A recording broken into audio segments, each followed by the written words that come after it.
The day Emeka's mother called about the land was the same day Adaeze had cooked his favorite meal, OfeOnugbu, with pounded yam, the kind that took 3 hours and is so arm to make right. She had set the table carefully, lit a small candle between their plates, and told herself tonight they would talk. Really talk. Not the kind of talk that happened between the television and tiredness, but the kind that used to come easily when they were still dating, when they would sit on her father's veranda and speak until the mosquitoes chased them inside.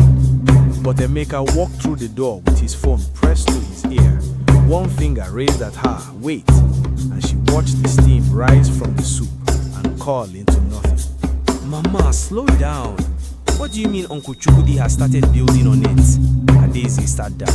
She already knew what kind of night this was going to be. The land had always been there, a quiet and invisible presence in their marriage.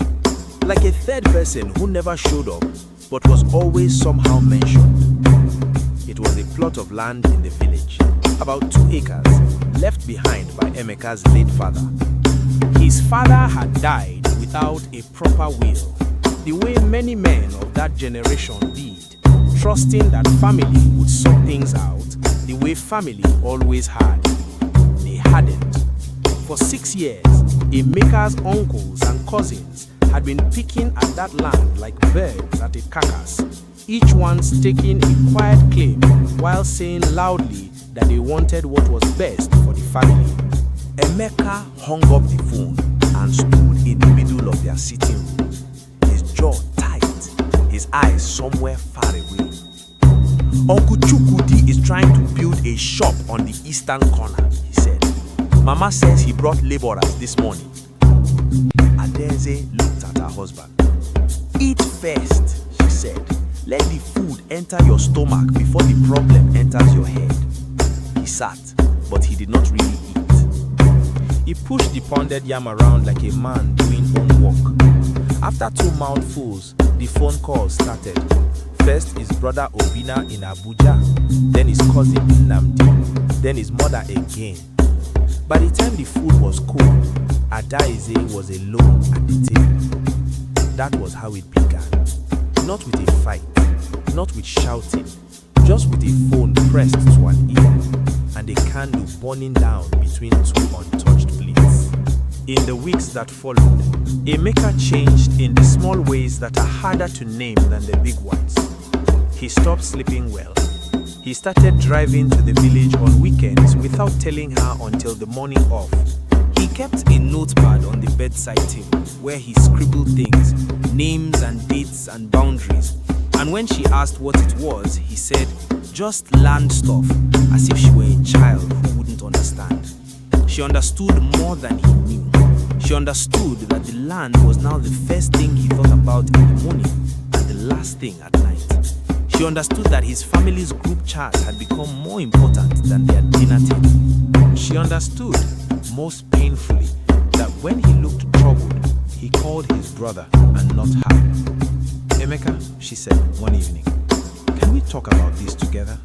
I am your wife. This affects our family too.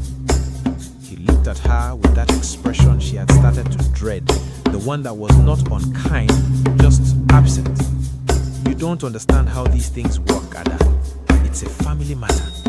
A family matter. Those words sat in her chest like a stone. Were they not a family? 3 months into the land dispute, Emeka told her he was going to hire a lawyer. How much, she asked. Does it matter? It mattered very much.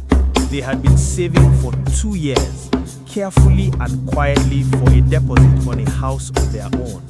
A real house, not the 2-bedroom flat they rented in Lagos where the ceiling leaked when it rained and the neighbors fought every Saturday. A house where Adaeze had imagined they might someday bring a child home to. She had a spreadsheet. She checked it on the last day of every month, the way some people check their weight, with hope and a little anxiety. The lawyer's fees came from that account. Emeka transferred the money without asking her. He mentioned it the way people mention things they have already decided, casually and after the fact, with an apology buried so deep in the explanation that she had to dig to find it. It's an investment, he said. Once we sort out the land, we can build on it. It's worth more than anything we buy in Lagos.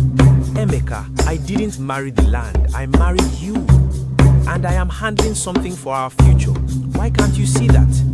That was their first real fight, not the quiet and cold kind they had been having for months, but the loud and ugly kind, where things were said that mapped the exact distance that had grown between them. She told him she felt invisible. He told her she was being unsupportive. She told him his family had always come before her. He told her she had never respected where he came from. They slept on opposite sides of the bed that night, his silence between them wide enough to plant something in. It got worse before it had any chance of getting better. His mother came to stay with them for 2 weeks, officially to rest and unofficially to strategize. Adaeze cooked and cleaned and smiled and said the right things, but she felt like a visitor in her own home. Conversation stopped when she entered rooms. His mother spoke to her in the polite and distant way one speaks to someone whose loyalty has not yet been established. One evening, she overheard his mother tell him in Igbo, thinking she could not follow, "That your wife does not look happy about the land matter. Is she with us or not?" With us or not, as if marriage was a village meeting and she had to declare a side. She didn't confront anyone. She went to the bedroom, sat on the edge of the bed, and for the first time in their 4 years of marriage, she asked herself the question she had been running from. Is this still working? She loved Emeka. That was not the question. Love, she had come to understand, was rarely the question. The question was always about something harder, about whether two people could see each other, truly see each other, when the world was pressing in from every side. She began to withdraw, not dramatically, she was not a dramatic woman, but quietly, the way water retreats from the shore before a wave. She stopped asking about the land. She stopped making suggestions. She stopped trying to find the right time to talk, because there was no right time anymore. She put her feelings in a box and put the box somewhere high up, where she would not have to look at it. Emeka, for his part, mistook her silence for peace. He was too deep in his own crisis to notice that his wife had gone somewhere he could not find her. By the time the lawyer filed the papers, their marriage was also in court, not in any official sense, but in the way that mattered more. They were arguing a case before each other every day, each one convinced they were the reasonable one, each one quietly keeping score. It was a Sunday morning and they were not speaking. Adaeze was sitting by the window with a cup of tea she had stopped tasting, watching a woman on the street below balance a tray of tomatoes on her head and talk on her phone at the same time. She thought, that woman is doing 2 things at once and managing both. I cannot even do one. Emeka came out of the bedroom. He sat down across from her, not close and not far. He looked tired in a way that sleep no longer fixed. "Ada," he said. She waited. "I think I have been losing you," he said, "and I have been too busy losing my mind over a piece of land to stop and see it clearly." She turned from the window and looked at him. This was not the speech she had expected. She had expected another explanation, another justification. She had not expected his voice to break on the word "you." "I'm not gone," she said carefully, "but I've been far. But I forgot to also be the husband you needed me to be." Adaeze set down her cup. Here was the thing she had needed him to say for months. Not an apology exactly, but an explanation that came from somewhere real. "I don't need you to choose between your family and me," she said. "I never asked for that. I only ever asked to be included, To be a wife, not a bystander, there is a difference. I know that now. They started again, not from the beginning, because you cannot unknow the things a hard season teaches you, but from a new and more honest place. They made a rule: no decisions that touch their finances without both of them at the table. Not because they did not trust each other, but because trust is not the same as communication, and they had confused the two for too long. She learned more about the land dispute than she ever wanted to know. She went with him to the village once, walked the boundary with him under a hot afternoon sun, and stood where his father used to stand. She understood for the first time why it was not just about land to him. It was about belonging, about inheritance, not in the material sense, but in the deeper sense. The sense of knowing that your father's name still means something, that his life left a mark on the earth. And he, in turn, sat with her spreadsheet. He looked at what they had been building together, carefully and column by column, and he saw, for the first time, that she too had a vision for them. It was not in opposition to his family. It never had been. It was just waiting for him to notice it. The land case was eventually settled, not perfectly and not fairly, but settled the way most family land disputes end, with compromise and a low and grumbling peace.